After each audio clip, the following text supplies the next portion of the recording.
नमस्कार दोस्तों, आज की कहानी है माफ़ी। राधिका और नवीन को आज तलाक के कागज़ मिल गए थे। दोनों साथ ही कोर्ट से बाहर निकले। दोनों के परिजन साथ थे और उनके चेहरे पर विजयी और सुकून के निशान साफ साफ झलक रहे थे। 4 साल की लंबी लड़ाई के बाद आज फैसला हो गया था। 10 साल हो गए थे शादी को, मगर साथ में 6 साल ही रह पाए थे। 4 साल तो तलाक की कार्रवाई में लग गए। राधिका के हाथ में दहेज के सामान की लिस्ट थी जो अभी नवीन के घर से लेना था, और नवीन के हाथ में गहनों की लिस्ट थी जो राधिका से लेने थे। साथ में कोर्ट का यह आदेश भी था कि नवीन 10 लाख रुपए की राशि एक मुश्त राधिका को चुकाएगा। राधिका और नवीन दोनों एक ही टेम्पो में बैठकर नवीन के घर पहुंचे।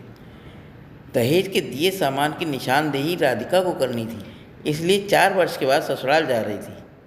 आखिरी बार, बस उसके बाद कभी नहीं आना था उधर। सभी परिजन अपने अपने घर जा चुके थे।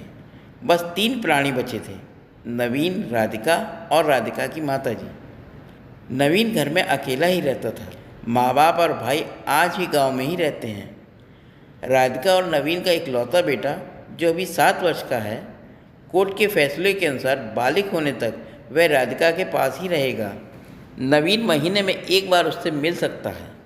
घर में प्रवेश करते ही पुरानी यादें ताज़ा हो गई। कितनी मेहनत से सजाया था इसको राधिका ने। एक एक चीज़ में उसकी जान बसी थी। सब कुछ उसकी आंखों के सामने बना था।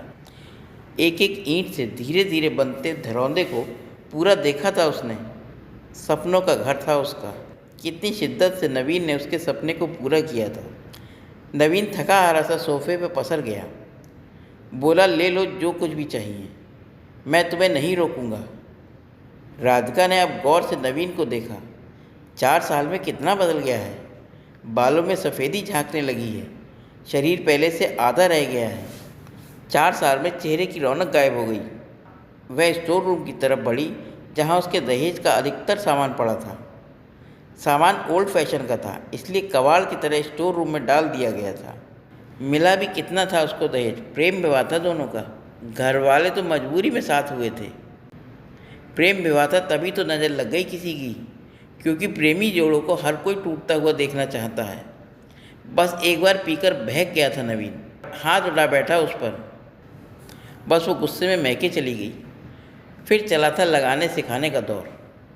इधर नवीन के भाई भाभी और उधर राधिका की माँ। नौबत कोर्ट तक जा पहुँची और तलाक हो गया। ना राधिका लौटी, ना नवीन लेने गया। राधिका की माँ बोली, कहाँ है तेरा सामान? इधर तो नहीं दिखता। बेच दिया होगा इस शराबी ने। चुप रहो माँ। राधिका को ना जाने क्यों नवीन को उसके मुंह पर शराबी कहना अच्छा नहीं लगा। फिर स्टोर रूम में पड़े सामान को एक एक कर लिस्ट में मिलाया गया। बाकी कमरों से भी लिस्ट का सामान उठा लिया गया।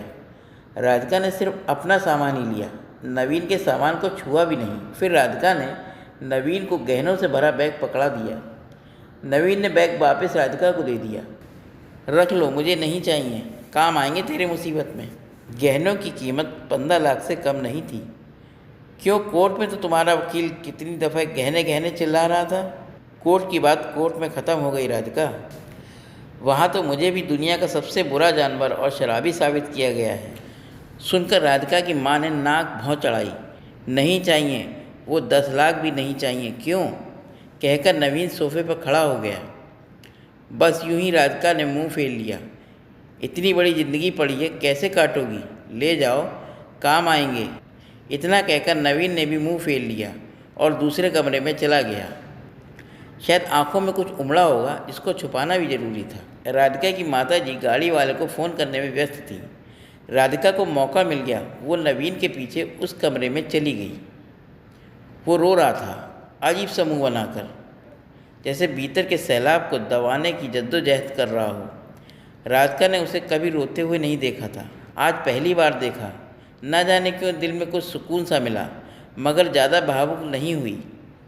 सादे अंदाज में बोली, इतनी फिक्र थी तो क्यों दिया तलाक? मैंने नहीं दिया तलाक, तुमने दिया।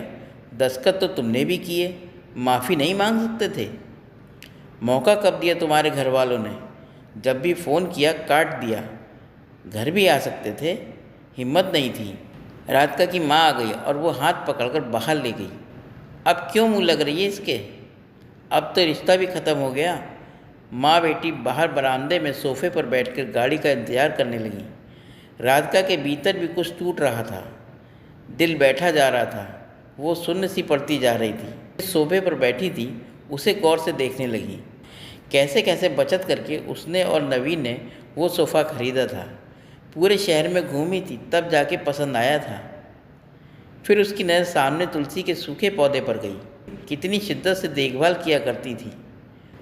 उसके साथ तुलसी भी घर छोड़ गई। घबराहट और बढ़ी तो वह उठकर भीतर चली गई। माँ ने पीछे से पुकारा, मगर उसने अनसुना कर दिया। नवीन बेड पर उल्टे मुंह पड़ा था। एक बार तो दया आई उस पर, मगर वह जानती थी कि अब तो सब कुछ खत्म हो चुका है, इसलिए उसे भावुक नहीं होना है। उसने सरसरी नज़र से कमरे में देखा। अस्त व्यस्त हो गया था पूरा कमरा। कहीं कहीं तो मकड़ी के जाले झूल रहे थे। कितनी नफ़रत थी उसे मकड़ी के जालों से। फिर उसकी नज़र चारों ओर लगी उन फोटोओं पर गई जिनमें वो नवीन से लिपट कर मुस्करा रही थी। कितने सुनहरे दिन थे वो। इतने में माँ फिर आ गई। हाथ पकड़कर उसे बाहर ले गई। बाहर गाड़ी आ गई थी। सामान गाड़ी में डाला जा रहा था। राधिका सुन्न सी बैठी थी। नवीन गाड़ी की आवाज़ सुनकर बाहर आ गया। अचानक नवीन ने कान पकड़कर घुटनों के बल बैठ गया। बोला, मत जाओ, माफ़ कर दो। शायद यही वो दो शब्द थे जिन्हें सुनने के लिए 4 साल से तड़प रही थी। सब्र के सारे बांध एक साथ टूट गए। राधिका ने कोर्ट के फैसले का कागज़ निकाला और फाड़ दिया, और माँ कुछ कहती उससे पहले ही लिपट गई नवीन से। साथ में दोनों बुरी तरह रोते जा रहे थे। दूर खड़ी राधिका की माँ समझ गई कि कोर्ट का आदेश दिलों के सामने कागज़ से ज़्यादा कुछ नहीं। काश उनको पहले मिलने दिया होता। अगर माफ़ी मांगने से ही रिश्ते टूटने से बच जाएं, तो माफ़ी मांग लेनी चाहिए। दोस्तों, आपको ये कहानी कैसी लगी? अगर कहानी अच्छी लगी हो तो मेरे चैनल को लाइक करें, सब्सक्राइब करें और शेयर करें, ताकि मैं आपको और नई नई कहानियाँ लाकर सुना सकूं। धन्यवाद दोस्तों।